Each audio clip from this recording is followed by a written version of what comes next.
Assalamualaikum warahmatullahi wabarakatuh. Halo, bertemu lagi dengan saya Rima Murtiningsi dengan NIM 7211419226 dari Rombel Akuntansi B 2019 Universitas Negeri Semarang.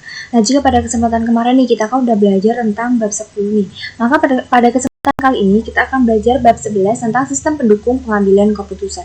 Nah, di dalam sistem pendukung pengambilan keputusan itu ada apa aja? Nah, di sini kita akan bahas tentang apa sih yang disebut dengan pembuatan keputusan itu. Terus ada membangun konsep, sistem pendukung pengambilan keputusan, pemodelan matematika dengan lembar kerja elektronik, kecerdasan buatan, sistem pendukung pengambilan keputusan kelompok, dan letak lingkungan GDSS dan peletakannya. Langsung aja ya, untuk yang pertama yaitu apa yang dimaksud dengan pembuatan keputusan. Jadi sistem informasi manajemen atau SIM itu merupakan salah satu sistem yang dapat digunakan oleh seorang manajer untuk mengambil suatu keputusan, di mana SIM ini bisa digunakan oleh manajer dalam mengatasi segala permasalahan yang mungkin saja timbul dalam organisasi itu.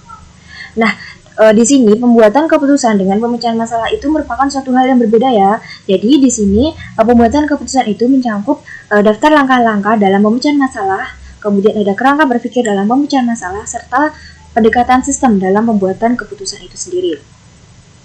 Nah, untuk yang pertama di sini kita bahas tentang pemecahan masalah dan pembuatan keputusan. Kemudian ada fase pemecahan masalah, kerangka pikiran pemecahan masalah, pendekatan sistem, dan pentingnya cara pandang sistem. Untuk yang pertama yaitu pemecahan masalah dan pembuatan keputusan. Disadari bahwa pemecahan masalah terdiri atas respons terhadap hal yang berjalan dengan baik serta terhadap hal yang berjalan dengan buruk, di mana ini bisa mendefinisikan masalah sebagai kondisi atau peristiwa yang berbahaya atau yang bermanfaat. Jadi di sini manajer itu memiliki pengaruh yang sangat signifikan, memiliki pengaruh yang besar dalam proses pembuatan keputusan atau decision making. Yang kedua ada fase pemecahan masalah. Nah, di sini menurut Simon itu mendefinisikan ada 4 aktivitas dalam fase pemecahan masalah. Ada aktivitas intelijen, aktivitas perancangan, aktivitas pemilihan, dan juga aktivitas pengkajian. Untuk yang pertama ada aktivitas intelijen. Jadi maksudnya di sini kita melihat pada lingkungan sekitar kita. Kira-kira apa sih yang harus kita pecahkan masalahnya gitu. Yang kedua ada aktivitas perancangan. Nah, di sini kita berusaha untuk mengembangkan, berusaha untuk menganalisis. Kira-kira dengan cara apa kita bisa mengatasi masalah yang mungkin saja timbul tersebut. Kira-kira dengan tindakan seperti apa kita bisa mengatasi masalah yang timbul tersebut. Yang ketiga ada aktivitas pemilihan. Jadi maksudnya di sini kita adalah mengambil dari berbagai macam alternatif, kita mengambil kira-kira solusi mana sih yang terbaik dalam mengatasi masalah yang ada, seperti apa gitu. Yang kedua ada aktivitas pengajian, yaitu di sini maksudnya seperti kita mengkaji solusi-solusi yang lalu. Yang ketiga ada kerangka pikiran pemecahan masalah. Jadi di sini terdapat suatu kerangka yang ada dalam pemecahan masalah, seperti kerangka-kerangka apa aja sih yang mungkin saja ada, yang mungkin saja bisa kita jadikan alternatif gitu dalam memecahkan masalah, seperti itu. Kemudian ada pendekatan sistem. Seperti yang telah kita ulas pada bab 7 ya, bahwa di sini terdapat beberapa upaya yang bisa kita lakukan dalam pendekatan sistem. Ada upaya persiapan, kemudian ada upaya pendefinisian, serta ada upaya pemecahan. Kemudian yang terakhir pada poin ini adalah pentingnya cara pandang sistem, yaitu sistem tentang pencegah manajer tidak bingung. Jadi di sini kan seperti yang telah kita ketahui ya, bahwa struktur organisasi itu sangat kompleks. Jadi di sini kita harus berusaha untuk mencegah agar manajer itu tidak mengalami kebingungan meskipun manajer itu merupakan orang-orang pilihan. Kemudian ada penekanan terhadap tujuan yang baik. Kemudian ada pentingnya semua bagian dalam organisasi. Kemudian ada meningkatkan hubungan antara organisasi dengan lingkungannya. Kemudian ada penempatan nilai tinggi dalam informasi. Yang kedua ada membangun konsep. Nah, di sini kita akan belajar tentang 5 poin penting. Ada elemen proses pemecahan masalah, memilih solusi terbaik, permasalahan versus gejala, struktur permasalahan, serta jenis keputusan. Untuk yang pertama ada elemen proses pemecahan masalah. Kebanyakan masalah yang dipecahkan manajer dapat dianggap sebagai permasalahan sistem. Solusi masalah sistem adalah solusi yang membuat sistem tersebut memenuhi tujuan dengan paling baik. Jadi di sini misalkan terdapat suatu masalah nih dalam sistem persediaan atau sistem penjualan, maka di sini solusi masalah sistem akan bekerja untuk gimana sih cara menyelesaikan masalah yang ada gitu. Kemudian ada memilih solusi terbaik melalui 3 pendekatan. Ada analisis, kemudian penilaian, serta penawaran. Analisis di sini adalah kita menganalisis kira-kira solusi-solusi yang ada, alternatif-alternatif yang ada itu kita memilih yang apa gitu. Kemudian ada penilaian. Di sini artinya kita menilai dari solusi-solusi yang ada yang dijadikan sebagai alternatif itu tadi. Kemudian ada penawaran. Di sini merupakan suatu diskusi antara manajer yang satu dengan manajer yang lain. Selanjutnya ada permasalahan versus gejala. Gejala adalah suatu kondisi yang dihasilkan masalah. Seringkali manajer melihat gejala, bukan masalah. Jadi gejala itu merupakan suatu output dari adanya masalah. Kemudian ada struktur permasalahan. Seorang manajer dapat memahami beberapa masalah lebih baik dibandingkan yang lain. Jadi seperti yang kita ketahui bahwa manajer itu merupakan orang-orang pilihan. Mereka dianggap memiliki kecakapan dan juga ketepatan, baik itu dalam pemecahan masalah atau dalam hal yang lain. Kemudian ada jenis keputusan. Ada keputusan terprogram dan juga keputusan tak terprogram. Keputusan terprogram itu merupakan suatu keputusan yang repetitif dan rutin. Sementara keputusan tak terprogram itu seperti keputusan yang baru dan belum terstruktur. Yang ketiga ada sistem pendukung pengambilan keputusan. Pada 10 tahun pertama, pengguna komputer di seluruh dunia usaha terbatas pada pemrosesan transaksi. Seperti yang telah kita ketahui bahwa pada zaman dahulu itu masih terbatas ya, kecanggihan teknologi itu belum secanggih seperti sekarang. Kemudian pada pertengahan 1960-an, konsep SIM muncul setelah ditemukannya kebutuhan untuk menyediakan informasi kepada manajer. Jadi terjadi perkembangan dalam kecanggihan teknologi itu sendiri, termasuk dalam sistem pendukung pengambilan keputusan. Nah, di sini merupakan ada gambaran tentang model DSSS atau Decision Support System yang merupakan salah satu sistem pendukung dalam proses pengambilan keputusan. Bukan secara kelompok ya, ini bukan secara kelompok. Kemudian ada pemodelan matematika. Nah, di sini kita membahas ya lumayan banyak, ada 10 anak poin ya. Ada jenis model, pengguna model, kelas model matematis, simulasi, teknik simulasi, format output simulasi, contoh pemodelan, input model, output model, dan juga kelebihan dan juga kekurangan model.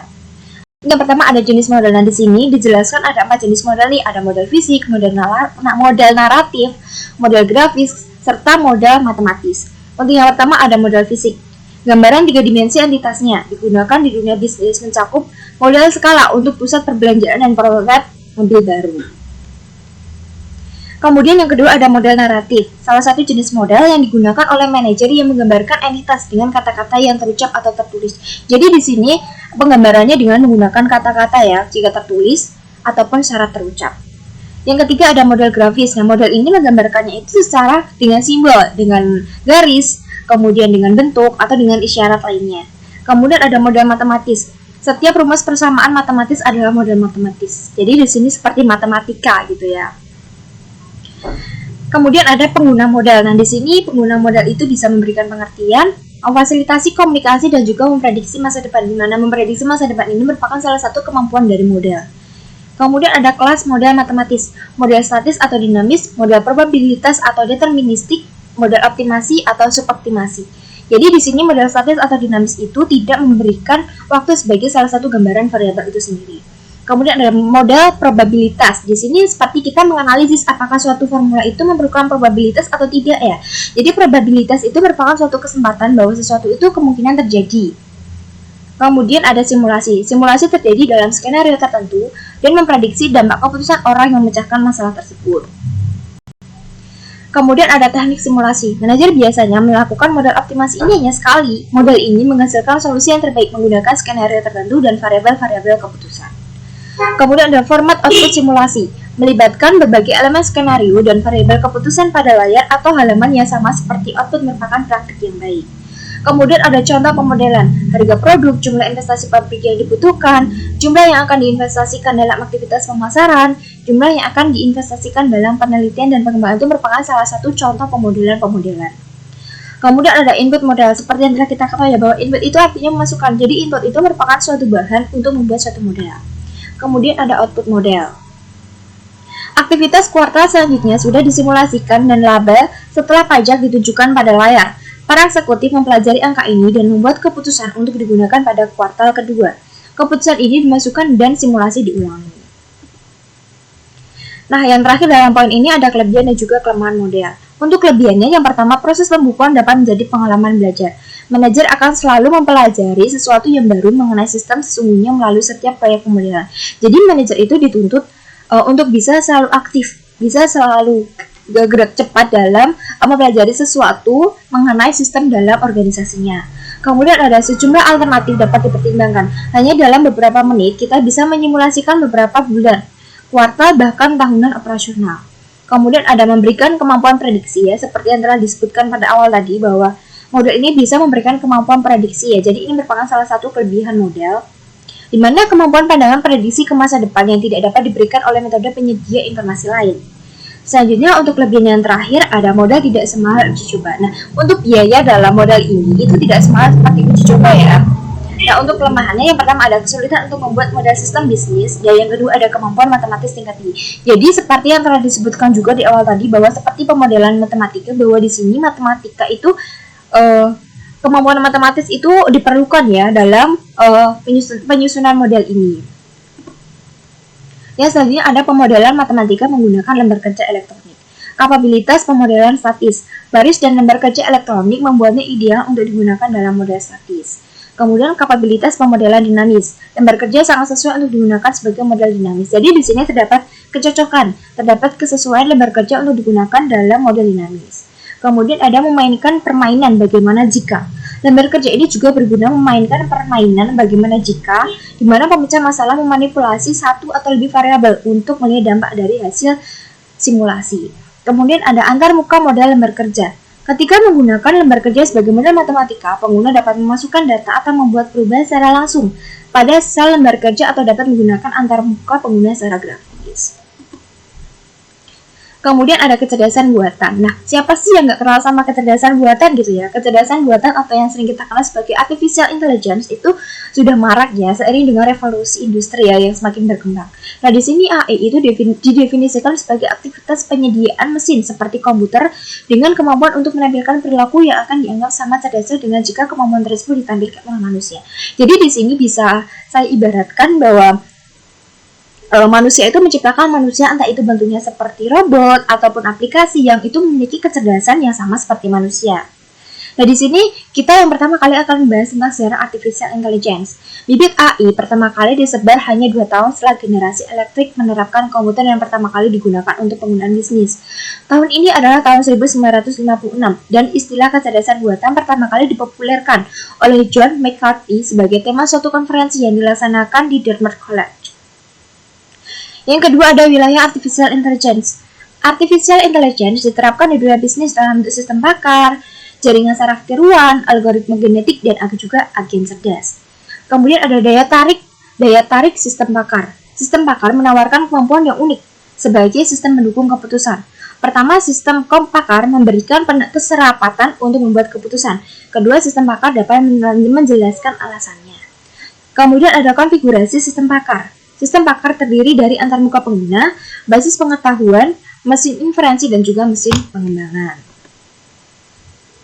Kemudian ada sistem mendukung pengambilan keputusan secara kelompok. Nah, jika pada sebelumnya tadi nih, kita kan udah belajar tentang sistem mendukung pengambilan keputusan yang bukan secara kelompok itu ada DSS atau Decision Support System. Nah, di sini pendukung pengambilan keputusan secara kelompok itu ada GDSS atau Group Decision Support System. Jadi konsep GDSS ini merupakan sistem mendukung pengambilan keputusan kelompok, di mana ini merupakan sistem berbasis komputer yang membantu sekelompok orang melakukan tugas atau mencapai tujuan yang sama dan memberikan antarmuka untuk digunakan bersama. Jadi di sini seperti pendukung dalam proses pengambilan keputusan itu dilaksanakan secara kelompok ya. Kemudian ada bagaimana GDSS membantu pemecahan masalah. Asumsi yang mendasari GDSS adalah komunikasi yang lebih baik memungkinkan dibuatnya keputusan yang baik. Komunikasi yang lebih baik dicapai dengan menjaga agar diskusi kelompok tetap terfokus pada masalah yang dibicarakan sehingga waktu tidak terbuang sia-sia.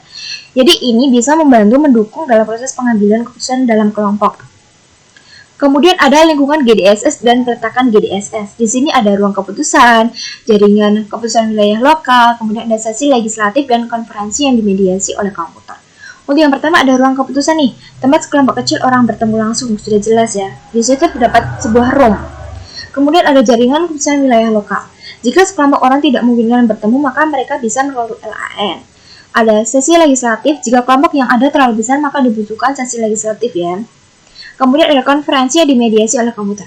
Beberapa aplikasi virtual memungkinkan komunikasi antara kelompok besar yang memiliki anggota yang tersebar di berbagai wilayah. Kemudian ada peletakan DSS pada tempatnya. Telah dilihat bagaimana cakupan dukungan keputusan yang diberikan oleh DSS telah meluas dibandingkan ketika Gorey dan Scott Martin pertama kali mengutarakan ide untuk mengatasi masalah semi terstruktur.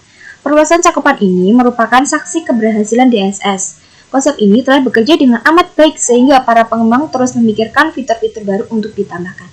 Jadi di sini terdapat perkembangan dari adanya teknologi yang ada, dan mereka berusaha untuk menampilkan fitur-fitur yang baru, yang lebih canggih ya.